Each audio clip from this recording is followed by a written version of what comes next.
Hello, and welcome to Women in Business, where we interview entrepreneurs and senior managers and show you the strengths, successes, obstacles, and roadblocks women experience in business.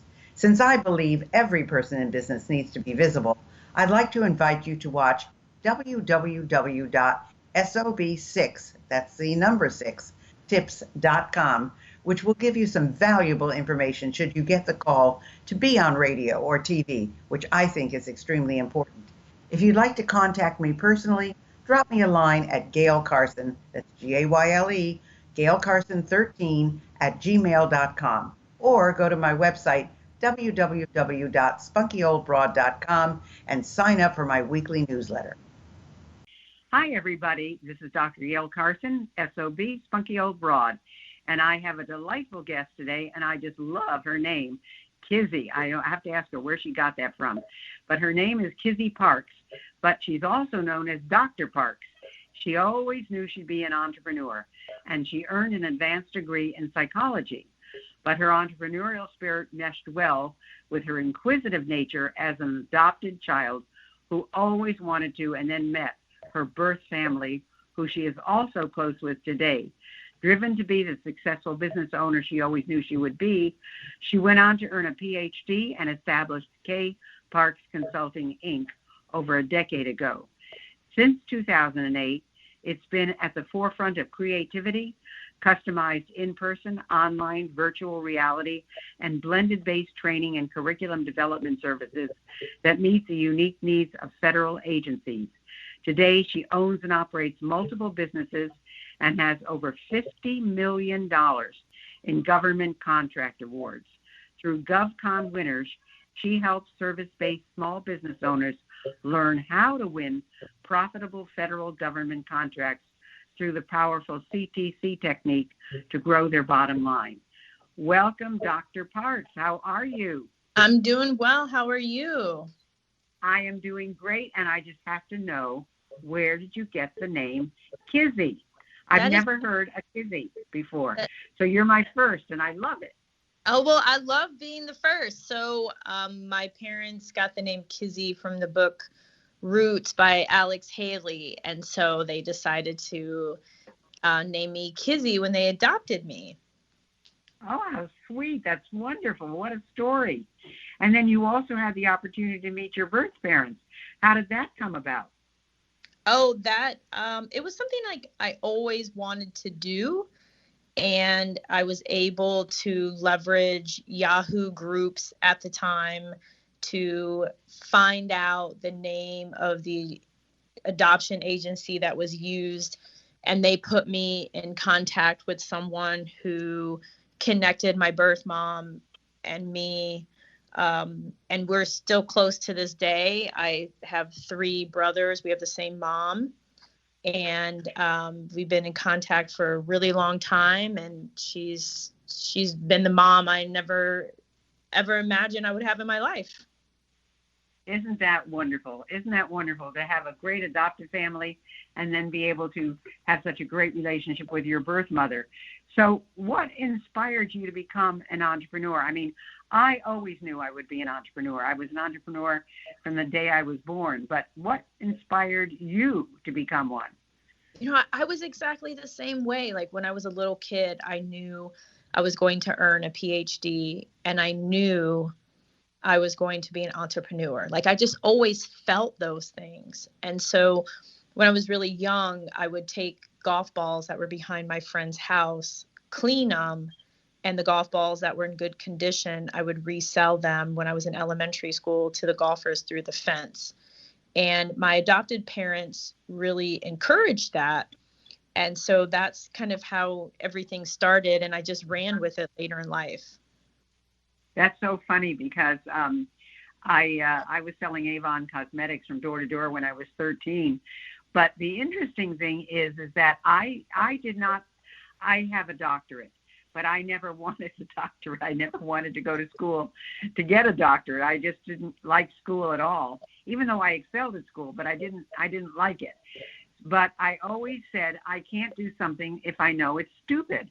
And I can't do something that somebody tells me to do if I don't think it's the right thing to do. So it just never occurred to me that I would ever work for anybody, and I never did. In fact, one summer my mom got me a job typing checks for the state of New York, and I was there like, I don't know, a week. And I said to my mother, "You mean to tell me there are people that do this their entire lives?"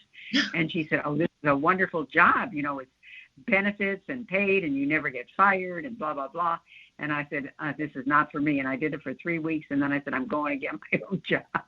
And I think I was 16 at the time, but that's wonderful. So you knew you wanted to get a doctorate.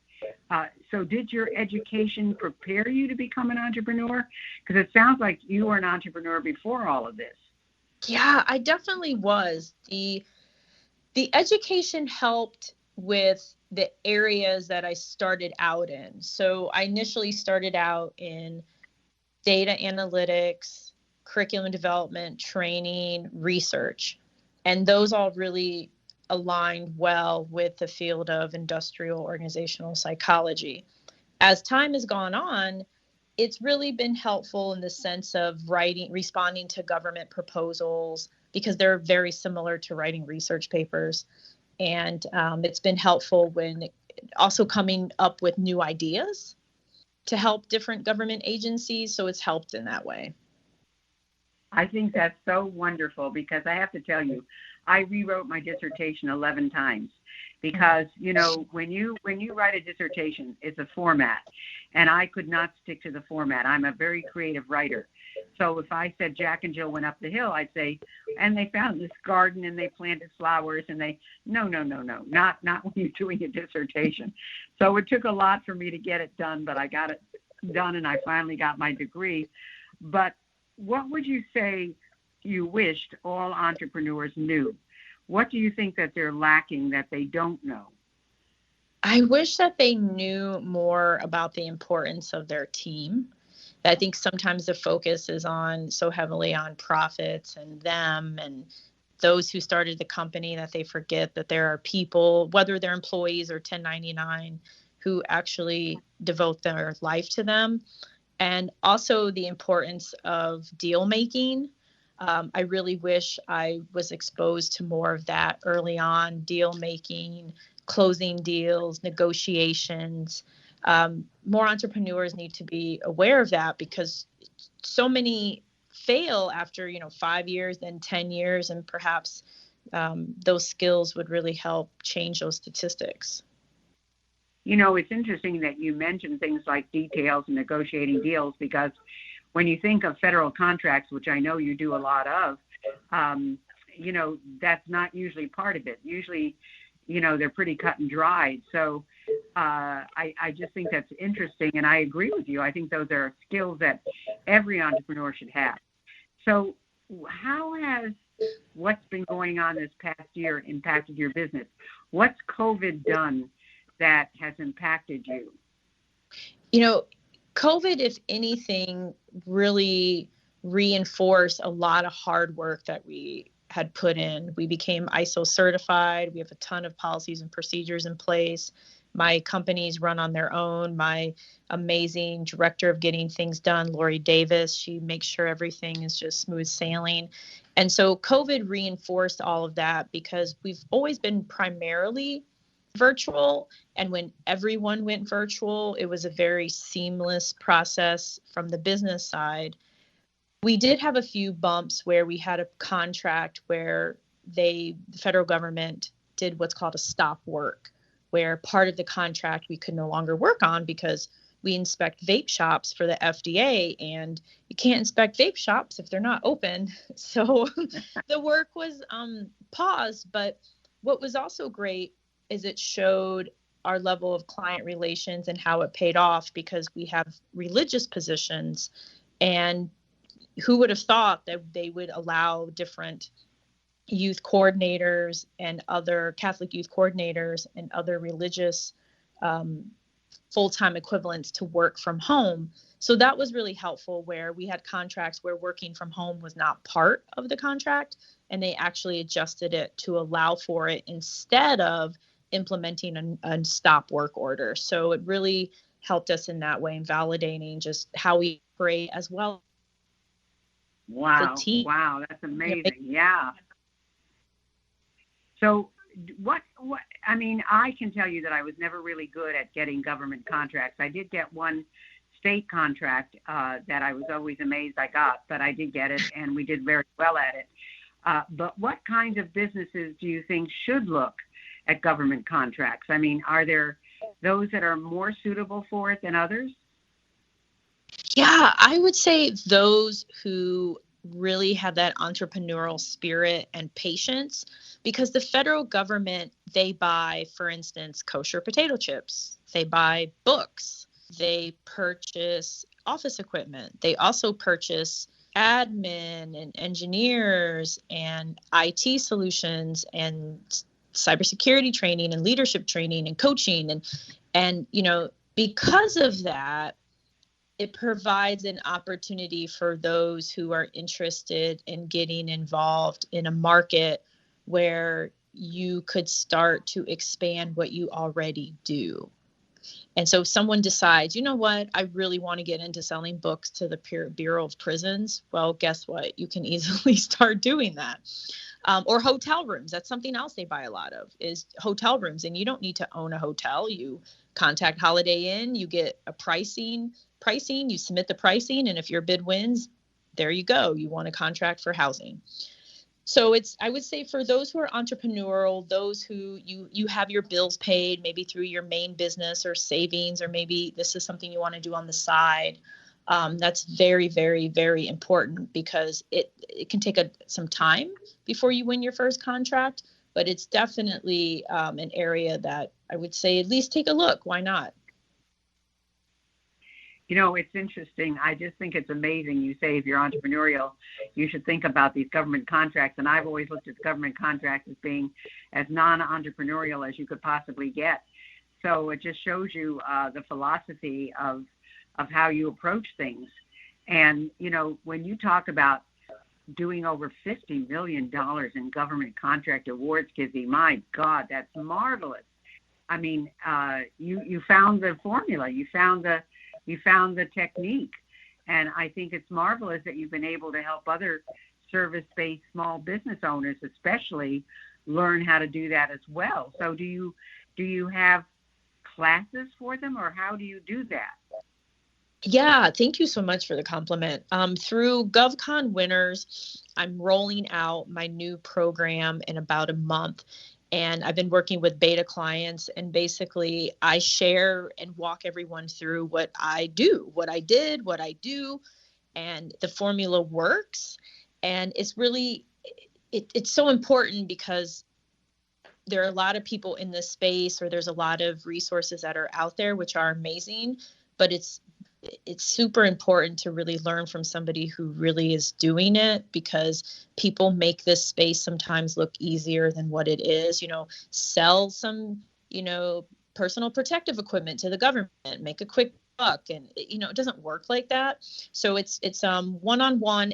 Group course through Zoom will be launched, and those who attend will learn how to find, bid, and win federal government contracts. That's so neat. So what is the path to entry? Well, the path to entry, there's two paths. So one is, if anyone's, interested in learning more, please reach out to me. But then on top of that, there's the path to entry to federal government contracting, where many think you have to have all these certifications, pay all this money, and then once you get all those certifications, the federal government's going to want to work with you. And it's really not the case. There's just some basic steps that need to be taken in order to receive government contracts, as well as wants to team or work for a government contractor as a 1099, then you don't need any certification. So the pathway to entry is very low. It's just really unpacking how the government works, how to find, how to bid, and ultimately how to win government contracts. But, I have to say that now this goes back a few years, but I remember looking at things that were put out for federal contract, and people were saying that in order to submit a proposal, that it costs them sometimes $20,000 to submit a proposal. to get a contract. And I thought to myself, that's really weird. Why would they have to do that? But that seemed to be the thought process at the time. Did you find that to be true? It's definitely the case with some of the larger contracts. So, for instance, we bid on, it's called a contract vehicle. So, in many ways, it's kind of like it's a one-stop shop for the federal government. So everyone who's on this contract vehicle has been vetted, and it makes it easier for them to buy from those companies. And I spent probably almost $10,000 to bid, just taking in consideration what I paid the company, my time, my team's time. I had to pay for something else along the way, and I still haven't found out if we're on it yet. It was due March of 2020. I have to remember it was March of 2020, and hopefully we'll find out. And it's a very large contract vehicle, and so that is why the resources were put into it, because it's extremely competitive. And then there have been companies that I have partnered with where they definitely have spent $20,000, if not $30,000, $50,000, because they may bid on a contract that has 50 to 100 people on it, and that revenue helps them with their bottom line. And so then what ends up eating up that 20 to 50,000 typically may be the proposal writing team, the employees who are spending their hours on business development, proposal writing, opposed to a billable. All right, Kizzy, if I wanted to get started with federal contracts, how would I get started? Do I need to go through someone like you, or can I get certified by my own company? And I know being a woman-owned business is definitely an advantage, but what would your suggestion be? There are tons of free resources. There's tons of videos and things of that nature, which I think it's helpful when you're trying to solve something like, how do I fix the dishwasher, or, how do I style my hair? But when it comes to federal contracting, working with someone like myself speeds up the process. So you don't have to spend all the years learning. Instead, you get to take in all the information based on my 13 years of learning. And so I highly suggest working on or finding a mentor, another government contractor who's been in place to really help. Because if not, even as a woman-owned business or minority-owned business, what often happens is the business owner doesn't receive any contracts, and tons of time and resources has been spent, and a year or so later, nothing pans out. Yeah, that's true. I can believe that. I mean, the contract that I did win, I don't think I would have won if I didn't have somebody helping me write it. And I did have someone who has experience with contracts that helped me write it. And I think it was her little touch that made the difference, really. But if I wanted to get started, I mean, is it the same as a private business client, or is it different because it is the government? I run into this a lot where many will say, I have this business or these businesses, I'm thriving, I have all these private clients, or maybe they have state or local government. And the federal government is completely different. They have different mentality. There's a different approach that they take with purchasing. There's different requirements that they have. There's so many government agencies that it blows my mind. Like, for instance, we have a contract with the Federal Railroad group. I mean, I didn't even realize that was a division. And so the bottom line is, there are these little pivots that need to happen in order to position to really learn how to find, bid, and win federal work. It's interesting. You mentioned purchasing agents, and one of the things that was brought to my attention when I was looking at all these government contracts was that the purchasing agents really didn't take, and you may disagree with this, and that's why I'm bringing it up.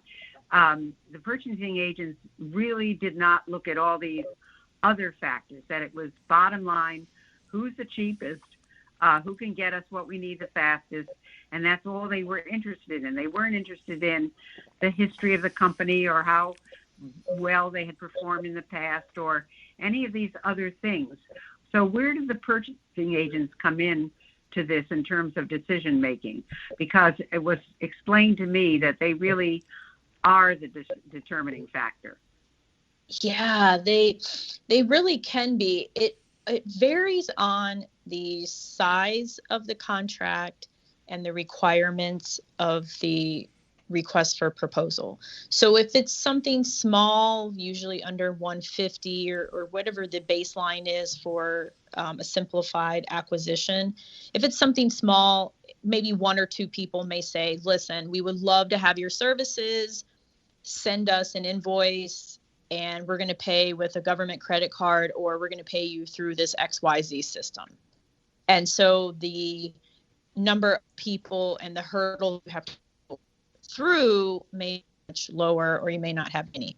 When it's something that's typically $1 million and more, or especially when it's $5 million and more, that's when you have strict requirements, not only for the evaluation, but requirements such as Times New Roman, font size 12, no more than, you cannot double space, single space, and if you violate any of the formatting, they'll just toss your entire proposal out. Yeah, that just blows my mind. I wouldn't last 2 minutes in any place like that for sure. That's for sure. It's so interesting because we've really not talked on this show much about federal contracts. I mean, it just hasn't come up. And how did you get into it? Yeah, I was a graduate research fellow at now Patrick Space Force in Central Florida near Cocoa. And I was there, I was working on this effort in partnership with their summer faculty member who was out of Tennessee. And as that was kind of winding down and the fall was beginning, I was approached by the director of research, and he said, I heard you are graduating soon, and I would like to keep you on board, because at that time I'd submitted many of their efforts to conferences. I was analyzing data. I was helping them in all of these different areas. And once I was asked to remain as a government contractor, I said, okay, great. I said, I'll do this. However, I'm going to pursue my own business. I'm not just going to come here, work 40 hours a week and just sit here. I'm like, because I'm basically 1099. And then they said, okay. And that's how it started. And then through that subcontractor opportunity, I was able to get in contact with a ton of different agencies. And I spoke at an event for Army reservists. I spoke at an event celebrating Women's History Month. And then, I started getting additional contracts and meeting with other people who wanted to partner with me. And it just kind of snowballed from there. Wow. Amazing. Just amazing. So, I know that you have a free gift. It's a pretty long link, but anyway, it's https://www.govcon.winners.com/7-mistakes-to-avoid-in-government-contracting. But basically, 7 mistakes to avoid in government contracting that you've got as a free PDF. So, folks, if you go to her website, govconwinners.com, is it listed there, Kizzy? Well, as of right now, it is not, but please feel free to connect with me on LinkedIn, just because I'm building out the website. That's why it's not there right now. But just connect with me on LinkedIn, and I'll be able to send you the link really quickly, because I know it's really long. Fantastic. That's great. So, folks, just go to LinkedIn, find Kizzy. It's Kizzy, M Parks, PhD, And her LinkedIn is linkedin.com/in/Kizzy, Kizzy, and find her there, and you can contact her. And listen, if you're interested in becoming a federal contractor, which I think is a great idea, she's perfect for this. I mean, she's won over $50 million in government contract awards. I think it's fantastic. So, Kizzy, is there anything else that you would like to leave our listeners with in form of telling them how to reach you or be in touch with you, et cetera? I would say, just remember, I firmly believe everything is possible. And so if this is a space you want to get involved in, by all means, the same thing will happen. Everything is possible, and you definitely can do it. Feel free to, just reach out. I would love to help. I would love to connect. I can't thank you enough for having me on as a guest, and I'm just so appreciative. And, please don't hesitate to reach out to me on Facebook, Twitter, LinkedIn. However, I just want to be of help. That's all. Wonderful. So it's Dr. Kizzy Parks, Parks, and you can find her on Facebook at DKP 2007, at Twitter on Kizzy KPC, and on LinkedIn at just plain Kizzy. Thanks so much for being with us, Kizzy. It was a delight. Yes, thank you. Thank you so much. This was amazing. You're welcome. Thanks for listening to Women in Business. I hope you enjoyed today's show. And if you have any suggestions as to who you'd like me to have as a guest, just email me at gailcarson13@gmail.com. Be sure to check out www.sob6tips.com. And in the meantime, go to www.spunkyoldbroad.com to see the resources I have for you.